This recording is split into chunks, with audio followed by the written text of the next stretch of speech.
भारतीय इतिहास में 24 अप्रैल का दिन दो वजहों से बहुत महत्वपूर्ण है।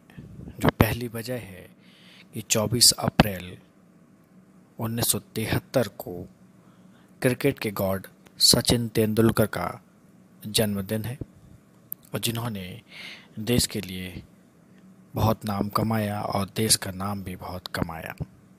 उसके अलावा जो 24 अप्रैल 1973 का दिन है वो केशवानंद भारती केस की वजह से महत्वपूर्ण है और यह वह केस था जिसने इस बात को बता दिया कि देश में न्यायपालिका का भी कुछ हक बनता है।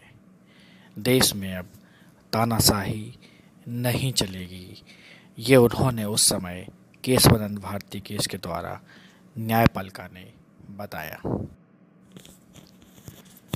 आप देख रहे हैं जस्ट नॉलेज और आज हम लोग डिस्कस कर रहे हैं केशवानंद भारती केस। 12 जनवरी 2018 को जब सुप्रीम कोर्ट के 4 वरिष्ठ जजों ने एक प्रेस कॉन्फ्रेंस बुलाई तो भारत की पूरी न्यायिक व्यवस्था में खलबली मच गई। न्यायालय के इतिहास में यह पहली बार था कि कोर्ट के अंदर की सरगर्मी की तपन बाहर भी महसूस होने लगी हो।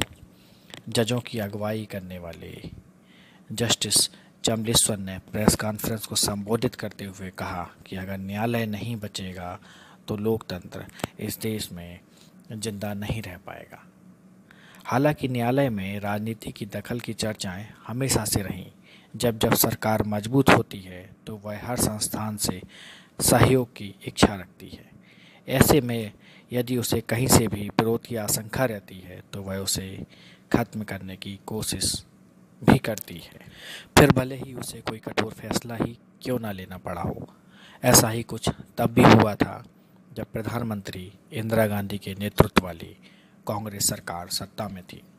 वह लगातार अपने मनमाने ढंग से कठोर फैसले ले रही थी, जिसके लिए उसे कई मौक़ों पर बड़े झटके भी लगे।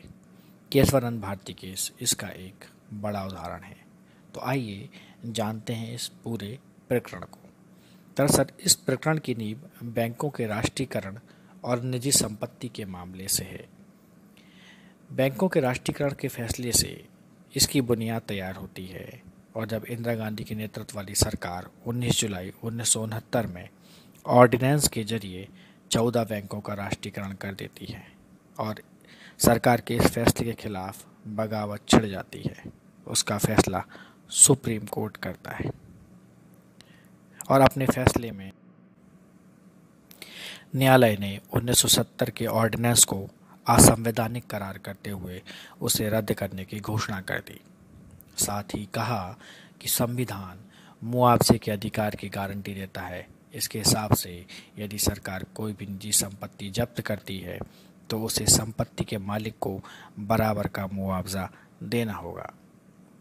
बहरहाल आगे बढ़ते हुए 1971 में इंदिरा गांधी की सरकार ने आज़ादी से पहले के राजघरानों को मिलने वाली वित्तीय सहायता, जिसे प्रिवी पर्स कहते थे, उसको भी खत्म कर दिया। उनके इस फैसले को भी कोर्ट में चुनौती दी गई और कोर्ट ने इंदिरा सरकार के खिलाफ ही फैसला सुनाया। इस तरह लगातार 2 केस में झटका खा चुकी इंदिरा सरकार के लिए सुप्रीम कोर्ट उसके रास्ते में किसी बड़े रोड़े की तरह प्रतीत होने लगा था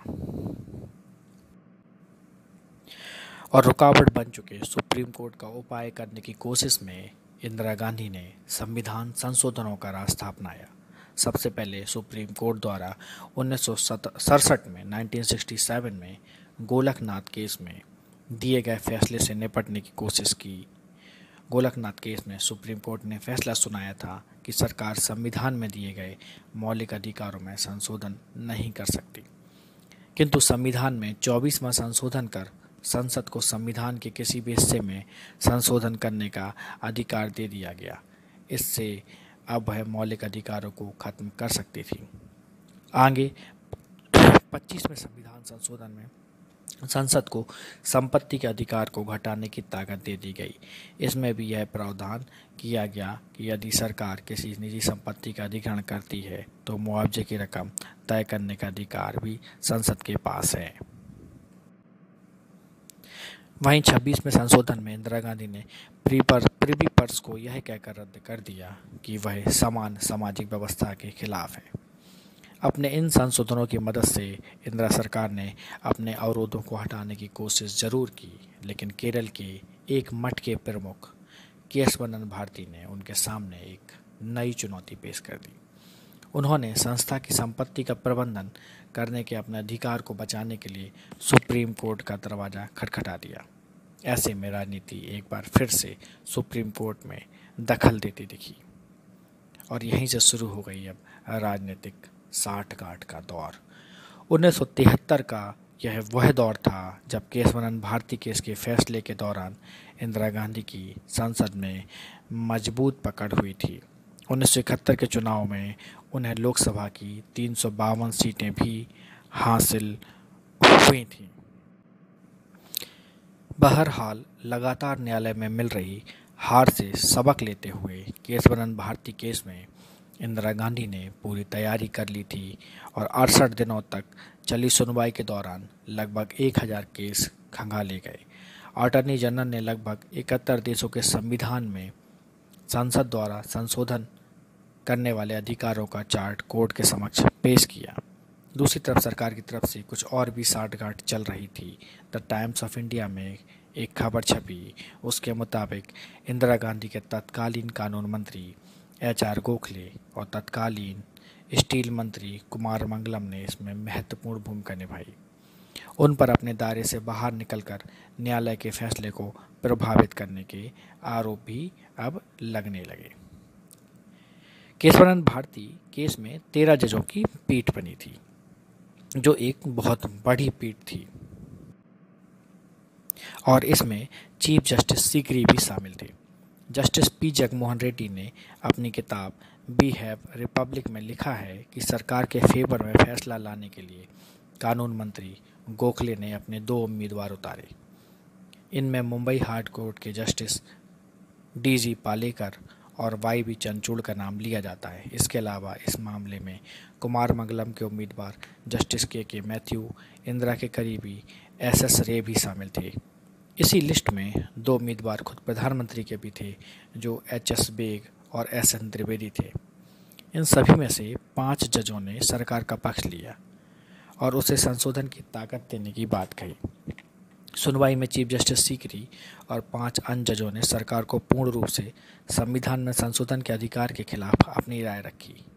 अब निर्णायक फैसले की बागडोर जस्टिस खन्ना के हाथों में थी, जिन्होंने उस समय जस्टिस सीकरी और अन्य 5 जजों का ही समर्थन किया। जब सुप्रीम कोर्ट ने इस मामले में अपना फैसला सुनाया, तब सुनवाई कर रही पीठ 2 भागों में बढ़ चुकी थी। 7 जज जहां इस फैसले के पक्ष में थे, वहीं 6 जज इससे सहमत नहीं थे। खैर, न्यायालय ने तय किया कि संसद के पास संविधान को संशोधित करने का अधिकार है, किंतु वह किसी भी सूरत में संविधान के मूलभूत ढांचे को नहीं बदल सकते। अब सुप्रीम कोर्ट के इस फैसले के बाद राजनीति में क्या चेंज आता है? रामचंद्र गुहा ने अपनी किताब में बताया है कि इस फैसले के बाद ही 3 वरिष्ठ जजों को छोड़कर सरकार का पक्ष लेने वाले NN रे को चीफ जस्टिस चुन लिया गया। वहीं सरकार के हस्तक्षेप से नाराज 3 वरिष्ठ जज हेगड़े, सेलात और N ग्रोवर ने इस्तीफा भी दे दिया और इंदिरा गांधी और उनकी सरकार को आलोचनाएं झेलनी पड़ी। यहाँ तक कि आज़ादी में भूमिका निभाने वाले और इंदिरा के खिलाफ बिहार और पूरे देश में आंदोलन छेड़ने वाले जयप्रकाश नारायण ने भी इंदिरा की आलोचना की। एक पत्र लिखकर उन्होंने पूछा, क्या सरकार न्यायपालिका को अपना गुलाम बनाना चाहती है?